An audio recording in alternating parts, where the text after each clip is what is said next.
Welcome to the Human Archive. If you enjoy original science fiction stories about humanity finding its place among the stars, subscribe and join us for the next one. Now, let's begin. Chapter 1. The Strongest Species. Vuldrenhak knew exactly how strong the Siranth were because his job required him to measure it. The beam simulator weighed more than most sapient species could move without powered assistance. It sat across the testing bay like a segment of collapsed bridgework, thick enough that the two smaller species waiting for their turn had already requested mechanical lift frames. The Siranth trainee in front of Vuldren needed no frame. He crouched, braced both lower limbs beneath the load, gripped the reinforced edge, and lifted. The beam rose, but not easily, which mattered to Vuldren. The trainee's back ridges flexed beneath his exercise harness, his shoulders bunched. The platform under his feet registered a force output that would have triggered an emergency shutdown in half the civilian gyms on Asterian Exchange. Vuldren watched the posture rather than the number. "Your left knee is collapsing inward," he said. The trainee corrected his knee position, and the beam rose another 15 centimeters. "Better. Now finish the lift." The trainee finished the lift. The observers applauded, but Vuldren did not. He marked the result, then looked toward the next delegation. Humans. Earth had spent the symposium arguing for access to broader galactic emergency response assignments. Their existing certification allowed them into technical rescue, damage control, hazardous environment support, and confined space extraction. They remained excluded from several heavy rescue categories because they fell below the Galactic Strength Index thresholds. Vuldren considered that appropriate. He had helped write part of the threshold. The Galactic Strength Index had been built after a rescue on Pellar 9, where 3 undersized species entered a collapsed refinery and became casualties themselves because they could not move a failed pressure door. Vuldren had spent years arguing that rescue standards should protect rescuers from assignments their bodies could not safely perform. He did not regard exclusion as insult. He regarded it as arithmetic paid for in lives. The humans were capable, but they were not Siranth. The first human candidate entered the bay and lost badly on the maximum force test. The second did too. Their numbers were respectable, particularly relative to body mass, but still nowhere near Siranth output. Then the testing moved into the confined space course. The results changed. Humans crawled through narrow structural gaps quickly. They stabilized tools from ugly positions. They shifted grips without losing control. They pulled from angles Vuldren would never have selected if given room to work. The woman named Mackenzie Rowe was especially good. Her file explained some of it. Rowe had started in naval damage control, where strength was rarely expressed from a clean stance. Ships failed in narrow compartments. Hatches jammed at bad angles. Pipes ruptured where a rescuer could reach with one shoulder, but not two. Later she moved into orbital rescue and heavy extrication. Her record contained fewer spectacular lifts than Vuldren expected and far more notes about improvised leverage, tool control, and holding failing structures long enough for somebody else to get clear. She was not physically delicate. Vuldren noticed that immediately. Her shoulders were broad for a human. Her back was thick beneath the gray rescue uniform. Her forearms looked disproportionate, corded with muscle, and her hands carried calluses along the fingers and palm. Still, she weighed less than half what Vuldren did. When the day's scores posted, the humans again failed the heavy manual extraction standard. Mackenzie studied the classification longer than the others. Then Mackenzie found Vuldren. "You really put all of this under one category." Vuldren looked at the display. "Strength." She tapped the maximum force metric. "This part is strength." "Yes." Then she pointed at the confined space results. "So is this." "That is applied rescue performance." Mackenzie folded her arms, meaning strength only counts when the test gives you the perfect angle. Vuldren considered the criticism seriously because that was his job. No, strength counts everywhere, but a body can only produce what it can produce. Mackenzie looked at him for a moment, then nodded as though filing the argument away for later. "Fair enough." She walked off, and Vuldren thought the conversation was over. 6 hours later, he found her in the recreation hall with one elbow planted on a table, while another human tried desperately to force her hand downward. That was when the argument became interesting. Vuldren had intended to spend the evening reviewing certification data. Instead, he watched Mackenzie pin a larger human twice in 3 matches, each time from a position that looked weaker until the instant it was not. The contest was compact enough to seem ridiculous and technical enough that the room reacted to every centimeter. Chapter 2. A very small table. Vuldren stopped beside the human table because he could not understand what he was watching. The two competitors were seated. That alone made the contest suspicious. Strength tests were performed standing, lifting, dragging, pushing, or bracing. The whole body mattered. Here, everything had been reduced to one arm. The competitors clasped hands above a padded surface. Their elbows stayed planted. One human pulled, the other twisted. Their shoulders moved. Their bodies leaned. Then Mackenzie drove the other person's hand onto the pad.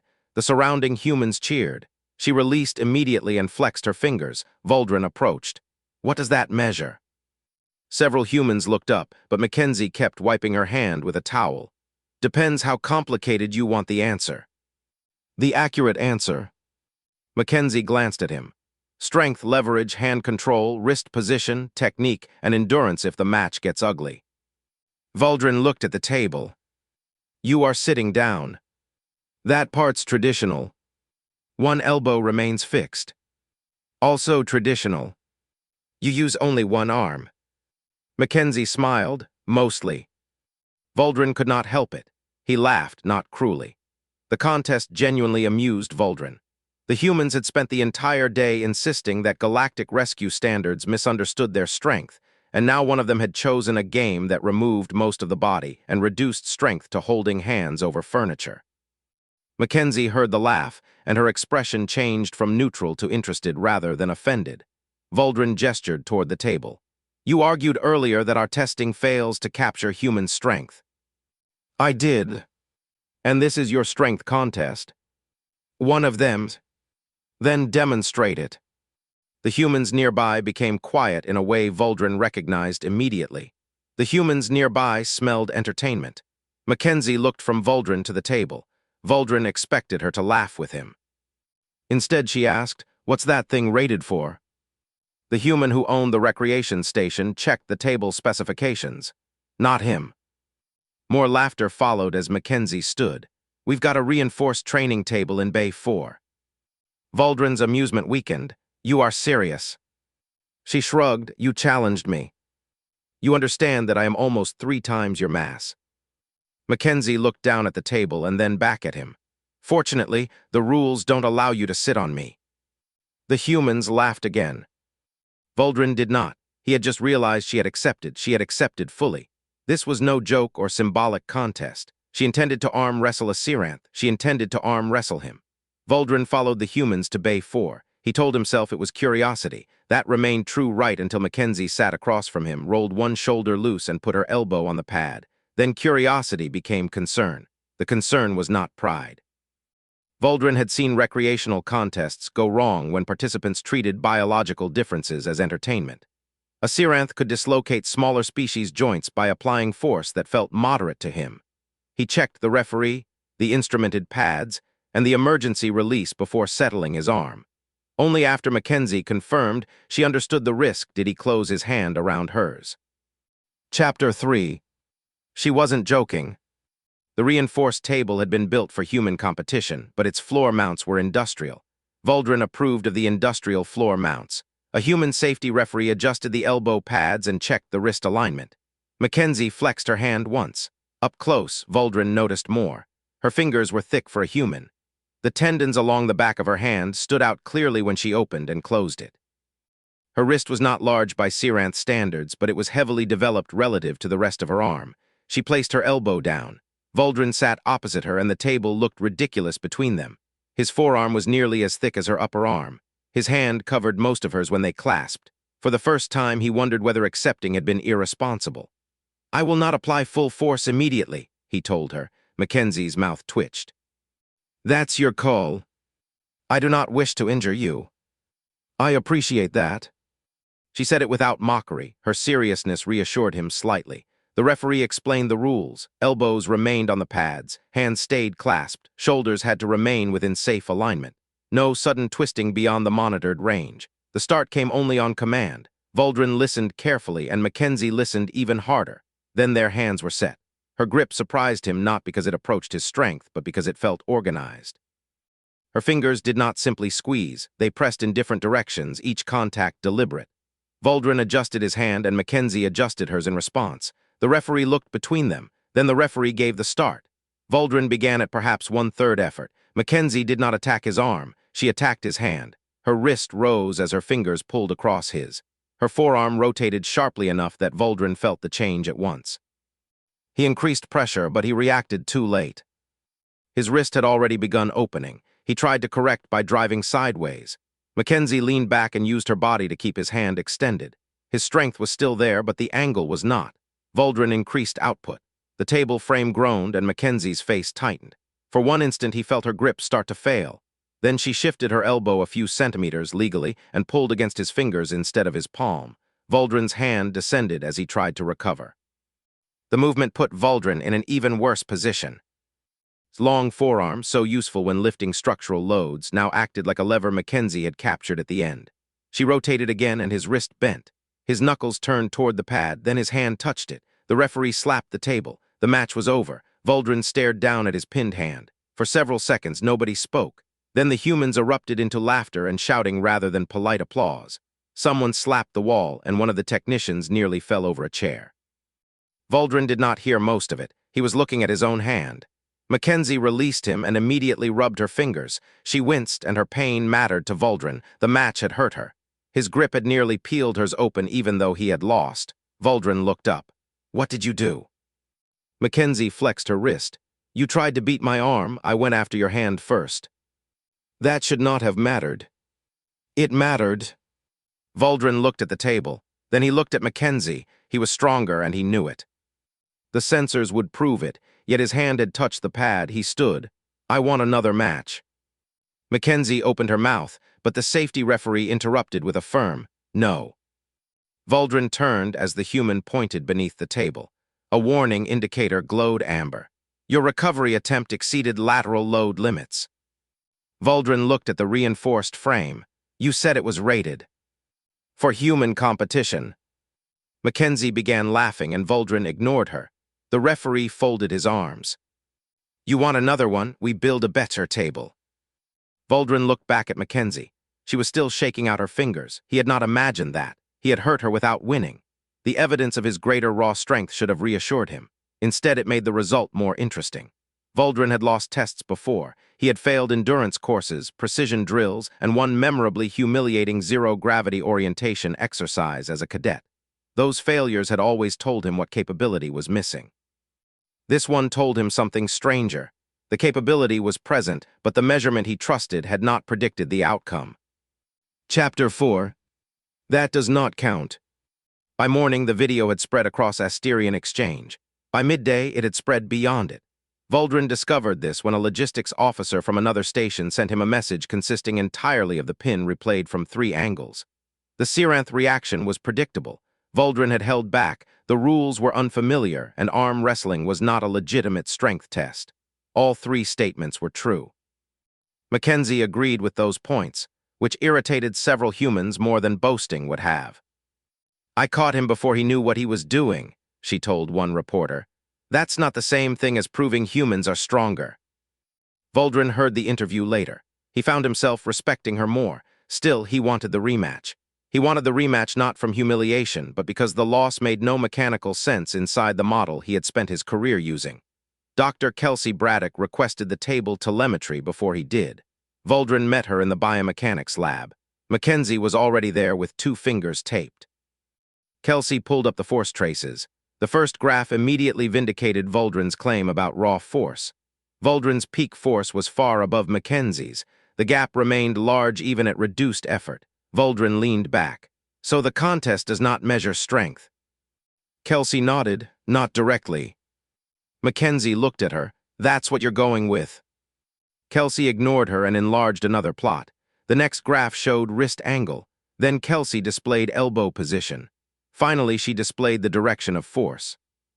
Vuldren's certainty weakened. He had produced more force. Mackenzie had changed where that force went. Kelsey overlaid the data.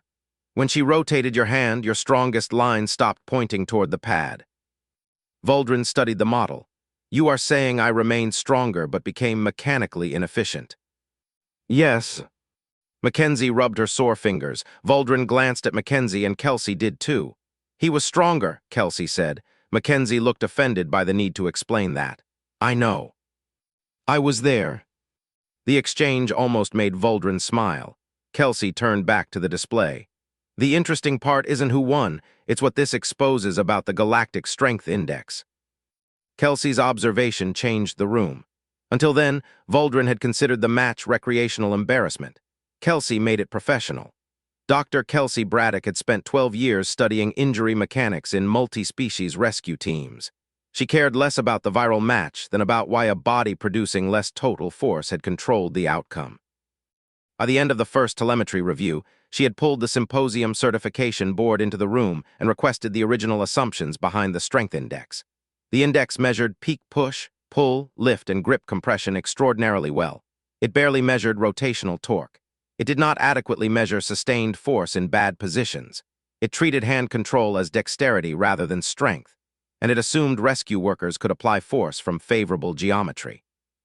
Vuldren looked at the human confined space scores from the previous day. He wanted to know whether Mackenzie had demonstrated a trick or revealed a gap. Chapter 5. What the Sensors Saw. Vuldren spent the next 2 days studying a sport he had previously considered ridiculous. His first conclusion was that arm wrestling was still ridiculous. His second was that it was technically sophisticated. Human competitors did not simply drive sideways. They climbed higher on the hand. They pulled backward, rotated the forearm, changed shoulder angle, and used the torso, shifted the elbow inside a small legal space. A weak position could become strong after a shift of only a few centimeters. A strong position could collapse because one finger slipped. Vuldren watched match after match. Then he reviewed Siranth anatomy beside human anatomy. The anatomical difference became obvious. Siranth forelimbs were built for stability under load. Their equivalent of the radius and ulna permitted less independent rotation than human forearms. Their wrists were thick and mechanically secure. Their hands could close with crushing force. Siranth anatomy was excellent for lifting, breaching, and carrying, but less adaptable during rotational hand fighting. Vuldren did not consider this a weakness. A hammer was not defective because it failed to behave like a hinge, but the table rewarded the hinge. Kelsey joined him during one analysis session. Found the problem. No, she raised an eyebrow. Vuldren pointed to the model. I found a trade-off. Kelsey looked pleased as Vuldren continued. My species is still stronger. Yes. Significantly. Yes. Yet she can exploit motion we do not commonly train. Yes. Vuldren looked at her. You are enjoying this. Professionally. He smiled then before moving to the question that mattered more. Is Roe representative? Kelsey shook her head. No, she's an elite specialist. Vuldren felt a small, shameful sense of relief. Then Kelsey continued. But the mobility profile is species-wide, and humans train around leverage in a lot of occupations. She opened rescue footage showing a human technician bracing a hydraulic spreader in a crushed vehicle compartment. Another used a short pry tool under a collapsed beam because there was no room for a proper jack. A third held a tool at an angle while another rescuer shifted debris. Peak force alone did not describe what they were doing. Vuldren watched carefully. Vuldren replayed one confined space rescue twice. A human rescuer could not move the beam directly, so she anchored a short tool, changed the angle by a few degrees, reset, and repeated. None of the individual efforts approached Siranth output. The trapped victim came free anyway. The existing index scored the rescuer as weak and the rescue as successful. Vuldren disliked contradictions that survived measurement. Chapter 6. The human was trained. Mackenzie trained in a storage bay because the symposium gym did not have the equipment she wanted. Vuldren found her with straps wrapped around one hand and a cable pulling against her wrist. She was not moving much. That was the strange part. Her forearm trembled while she held one position. The cable tried to open her fingers. She resisted the cable, then reset and rotated her hand inward against another load. Vuldren watched several repetitions. Why train such a weak angle? Mackenzie released the cable and shook blood back into her hand. Because somebody stronger than me is going to put me there. Her answer stopped him. Siranth training emphasized power from strong positions. Build stronger legs, stronger shoulders, stronger pull. Improve alignment so the body could express more force. Mackenzie spent time making bad positions survivable. She moved to a wrist curl that looked almost insignificant compared with Siranth lifts. The load was modest and the range tiny, but her effort was anything but modest. You do this for 14 years. Not exactly this. Training changes. You began recreationally. Dockyard. She adjusted the strap. Naval damage control crews used to arm wrestle between shifts. I was good enough to become annoying. Then I found people who were actually good and got humbled. Vuldren understood the progression. So you trained. For a long time. Why continue? Mackenzie thought about it while tightening the cable. Because I liked it. That answer was less grand than he expected. Then she added, and because it taught me how much strength hides in stupid little angles. Vuldren understood what she meant. It was not a philosophy so much as a working habit. Mackenzie showed him the scars on an old rescue pry bar she had kept from her naval years. Each mark came from a different bad angle. A hatch opened from the wrong side, a bulkhead lifted with almost no clearance, a machinery guard peeled back far enough for a medic to reach somebody underneath. Nobody asks the wreckage to line up nicely, she said. You use the strength you can reach from the position you actually have. Vuldren looked at his own hand. Teach me. Mackenzie stared at him. You want coaching. I want another match. That isn't the same thing. It should be. She laughed. Okay, that's fair. Vuldren trained that afternoon. For the first time in decades, a movement involving his own arm made him feel clumsy. The experience irritated him enough to be useful. He could deadlift loads Mackenzie could barely roll, yet she could place his hand 2 centimeters from where he wanted it and make half his strength inaccessible. Instead of treating the limitation as an insult to Siranth anatomy, he began writing training notes. Chapter 7. Vuldren learns. Mackenzie was a poor teacher for approximately 20 minutes. She kept telling Vuldren to feel the pressure, which he considered useless. Kelsey finally intervened and translated the motions into joint geometry. The explanation worked, and Vuldren learned to keep his knuckles high. He learned that squeezing as hard as possible could make his own hand easier to manipulate if the pressure went in the wrong direction. He learned to resist pronation without locking his wrist so rigidly that Mackenzie could attack his fingers. Most importantly, he learned not to drive sideways immediately. That had been his first mistake. He had treated the contest as a tiny horizontal lift. It was not a tiny horizontal lift. After 3 days of training, he could stop Mackenzie's opening rotation during controlled practice. Her expression changed the first time he did. Vuldren noticed her reaction. That was different. It was. Again. They reset, and this time Mackenzie changed her grip. He blocked that too, not perfectly, but enough to make her pull free and step away. You're learning fast. I am Siranth. That explains the ego, not the learning. Kelsey laughed from the observation bench. Vuldren had learned enough about humans to understand he had been insulted affectionately. He liked it. The formal rematch proposal came from the symposium committee after public interest became impossible to ignore. The proposal called for a best-of-3 match on an instrumented table with medical monitoring and a load frame reinforced for Siranth force. Both competitors agreed, and Kelsey attached one condition. The telemetry would be entered into the occupational strength review. Vuldren agreed to that too. By then, he no longer feared the data. He wanted it. Chapter 8. The weakness in human strength. Vuldren's improvement created a problem for Mackenzie. He discovered this when Kelsey invited him to observe a simulation. Mackenzie was pulling against a mechanical arm programmed to reproduce his updated start.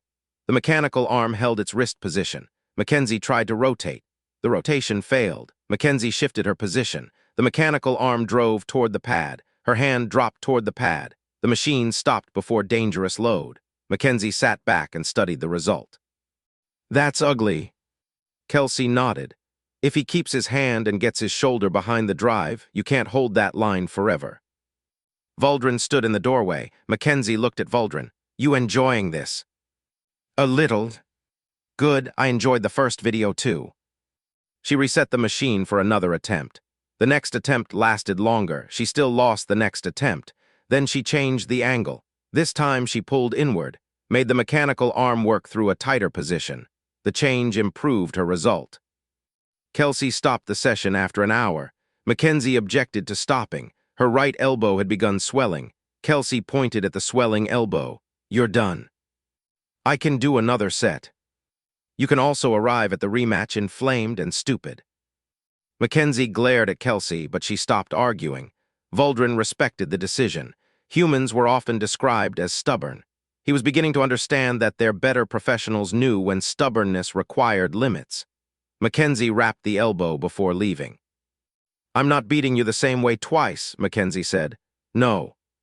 She gave him an irritated look. Annoying. Vuldrin allowed himself a small smile. "Yes." Mackenzie smiled despite herself. Vuldrin realized the rematch was no longer about proving his first loss accidental. They were both adapting now. That changed the emotional balance of the rematch. Mackenzie no longer had the advantage of surprise. Vuldrin no longer had the comfort of assuming greater force would eventually solve every position. Each had forced the other to train a weakness the first match exposed. Chapter 9. The Formal Table. The symposium built a small arena around the rematch. Vuldrin hated the arena. Mackenzie hated it even more. The crowd did not care. Humans packed one side of the arena. Siranth spectators packed the other. Everyone else filled whatever space remained. Kelsey spent the hour before the match telling journalists that one arm wrestling contest could not determine species-wide strength. No one listened until she threatened to leave with the telemetry. After that, the journalists listened. The adaptive table was anchored directly into the floor. Load sensors covered the pads. Medical monitors tracked joint angle and tissue stress. A referee from the Human Arm Wrestling Association stood opposite a Siranth safety officer. Vuldrin approved of both officials. Mackenzie arrived with her elbow taped. The tape was light and supportive rather than restrictive. Mackenzie looked calm. Vuldrin was not fooled by the calm. He had learned to recognize the way her fingers flexed when she was preparing. They took their seats. Vuldrin placed his elbow down. Mackenzie gripped his hand. The contact felt familiar now. The familiarity of the grip changed everything. He knew what she wanted. She knew that he knew. The referee set their hands. Mackenzie looked at Vuldrin. "You planning to hold back this time?" Vuldrin replied that he had learned enough to consider that insulting to both of them. She nodded. "Good." The referee called the start. Chapter 10. Round 1. Mackenzie attacked his hand immediately. The attack came exactly as Vuldrin expected. He raised his knuckles and blocked the rotation. He felt her pressure change. Mackenzie's eyes narrowed. That was the moment he knew he had taken away the first match. Vuldrin pulled backward. He pulled backward first instead of driving sideways, then turned his shoulder into the movement. Mackenzie tried to climb higher on his fingers. Vuldrin maintained the position. Her wrist began to open. Siranth crowd roared. Vuldrin barely heard them. The round was not easy. Even with the angle, Mackenzie's resistance surprised him. Mackenzie dragged backward. She shifted her elbow, tried to escape outside his line. Vuldrin followed the movement. For several seconds, they stalled. Then Vuldrin brought more force into the match. The table sensors screamed warnings at levels still inside the safety envelope. Mackenzie's arm began to descend. Her face tightened with effort. She tried one last wrist adjustment. Vuldrin denied the adjustment. Her hand touched the pad. The referee called the pin. The Siranth side of the room erupted.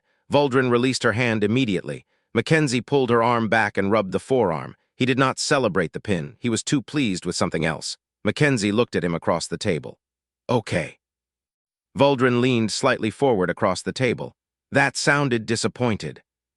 It was respectful disappointment. The score stood at 1-0. That was why the next round worried him more. Chapter 11. Round 2. Mackenzie abandoned the opening that had beaten him before. Vuldrin felt the difference the moment the match started. Instead of attacking his fingers high, she pulled inward and tightened the angle between their arms. The contest collapsed into a tighter position closer to the table. Vuldrin still had more force. That had not changed. What changed was how much room he had to use it. Vuldrin drove toward the pad. Mackenzie absorbed the pressure against her shoulder and back. Mackenzie's hand moved, then it stopped. Vuldrin increased the force. She shifted her elbow a few centimeters. The shift was not enough to escape, enough to alter the line. Vuldrin gained ground, then he lost some of it, then he gained it again. The match stretched on. The crowd grew quieter. This was not the fast spectacle they expected. It had become sustained work. Vuldrin's larger muscles remained strong. His hand began to suffer first. Mackenzie had forced him into a long positional fight where the fingers never fully relaxed. She noticed before he did. Mackenzie's grip climbed higher, one finger at a time. Vuldrin tried to reset his hand. Mackenzie denied the reset. Vuldrin changed his shoulder angle. Mackenzie followed the change. The pressure in his wrist grew unpleasant. Mackenzie's face was red with effort. Mackenzie's taped elbow trembled. Neither competitor had much left. Then Vuldren felt his index finger slip. It was a tiny movement. Mackenzie immediately exploited the slip. Her wrist rose into a stronger position. Vuldren's hand began to open. He tried to crush back down. She had better position now. The match began moving toward his side. The descent was slow. Vuldren fought for every centimeter. Mackenzie did not overpower him in a burst. Mackenzie dismantled his grip, then she took his wrist, then she took the angle. His hand touched the pad. The human side of the crowd exploded into cheers. Mackenzie released and sat back, breathing hard. Vuldren's entire forearm ached after the round. Kelsey checked both competitors during the interval. Mackenzie's elbow was warm but stable. Vuldren's fingers had begun to cramp, an unfamiliar fatigue for a Seranth accustomed to large muscle work.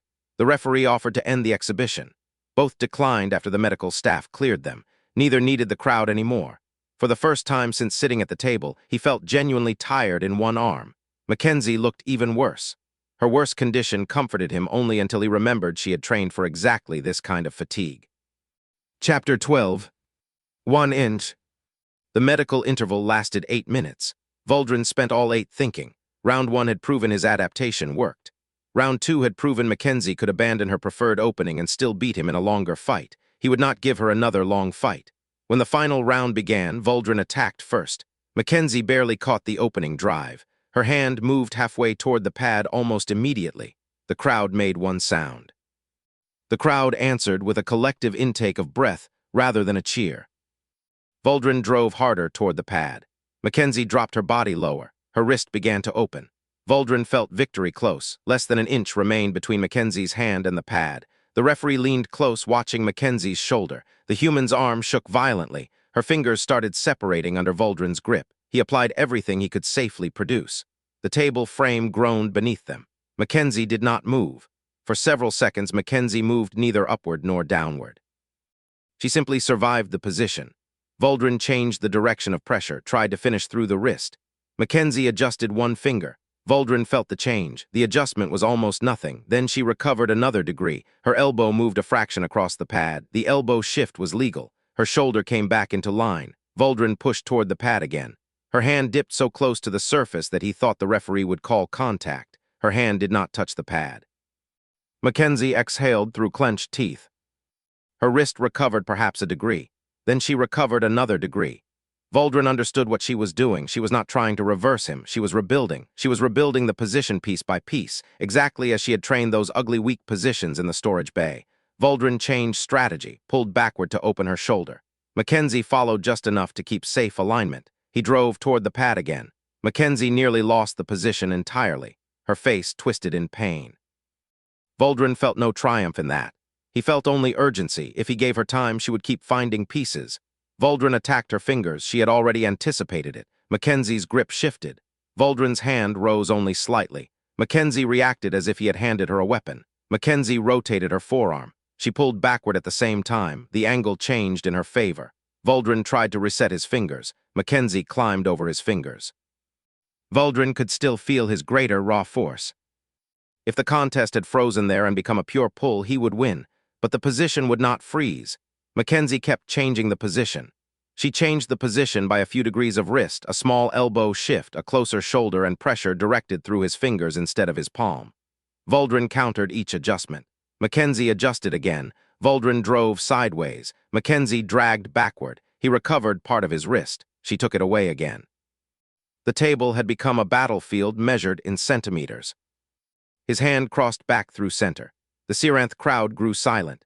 Vuldren applied another surge of force. Mackenzie stalled the surge. Her whole body shook now. Vuldren's body shook too. For the first time, he understood why human arm wrestlers trained static holds until their hands failed. They trained the holds not to win immediately, but to remain in the match long enough for the geometry to change. Mackenzie finally gained control of his wrist. Not fully, but enough. Vuldren felt his power line collapse. He tried to reestablish the shoulder position that had one round one. Her hand control denied it. Vuldren's arm began descending. The descent was slow. Vuldren fought the descent. The pad came closer beneath his hand. Vuldren's fingers slipped again. Mackenzie took the opening immediately. Then Vuldren's hand touched the pad. The referee called the pin. For half a second, Vuldren did not release because his body had forgotten the contest was over. Then he opened his hand. Mackenzie sagged backward in the chair. The crowd dissolved into noise. Vuldren ignored the celebration around him. He looked at the human across from him. Mackenzie's hand was shaking. 2 of her calluses had torn. Her forearm had begun swelling. She had not beaten him because he was weak. She had beaten him after he learned. That mattered more than the first loss ever could. The first match could be dismissed as unfamiliar rules and withheld force. The final round could not. Vuldren had trained specifically against Mackenzie's techniques, used far more of his available strength, and still lost because she survived the position long enough to rebuild leverage. The result did not prove humans stronger. It proved that strength without position could become unusable. Chapter 13. What strength meant. Medical staff took both competitors immediately. Mackenzie had forearm strain, aggravated elbow inflammation, bruising across the hand, and torn calluses. Nothing was catastrophic, but every movement hurt. Vuldren's wrist ached in ways he had not known a wrist could ache. Kelsey arrived with the telemetry before either of them finished treatment. Interesting. Mackenzie looked at her from the medical chair. If you say that word one more time, I'm throwing something. With your left hand. Still counts. Kelsey turned the display toward Vuldren. The data was clear. He had produced the greater peak force in every round. The margin in peak force was large. Mackenzie had maintained better positional efficiency. In round 2, her sustained output in the trained angles remained high longer than his fine hand control did. In round 3, the near-pin recovery showed something the existing galactic strength index barely measured at all. The recovery demonstrated useful force from a compromised position. Kelsey requested a formal occupational review. Vuldren approved the request. That surprised the certification board. One member asked whether he believed the arm wrestling result invalidated Siranth's strength rankings. No. Then why revise the test? Vuldren looked at the rescue data. Because the test is supposed to classify rescue capability, not protect my species from complicated numbers. Most of the board stopped arguing. Chapter 14. The test that actually mattered. The revised trials began a week later. Mackenzie did not participate fully. Her arm was still healing. Her absence from the full trial was important. If the new category only existed because one unusual human athlete dominated it, the evidence would be weak. Other humans took the tests. They still lost badly in maximum load lifting. The Siranth remained unmatched in maximum load lifting. No other delegation came close. Then the revised course shifted to other forms of strength. The revised course tested confined extraction. It also tested off-axis pulling. Another station tested rotational tool control. The course included long-duration grip stabilization. Finally, it measured force maintenance while repositioning around obstacles. The human teams performed exceptionally well. The humans did not excel universally or magically, but they performed well enough that the old classifications stopped making sense. One human technician held a cutting tool stable from a twisted crawlspace position for almost twice the expected duration. Another moved a structural brace using short, repeated leverage adjustments where a larger species could not fit its shoulders. A third maintained grip while changing body position beneath an unstable load. Vuldren watched the results accumulate. The humans had not become stronger. The measurement had become better. Earth received expanded heavy rescue certification in several categories. Vuldren signed the authorization himself. The revision did not simply lower standards for humans. It created separate ratings for peak load, rotational control, off-axis force, sustained compromised position work, and confined space application. Several species gained certifications they had previously missed. Several others lost automatic clearance for tasks where raw output had hidden poor control. Vuldren considered that a better result than any species-specific exception. The Siranth retained the highest peak strength classification. They also discovered 2 rescue categories where their own training needed work.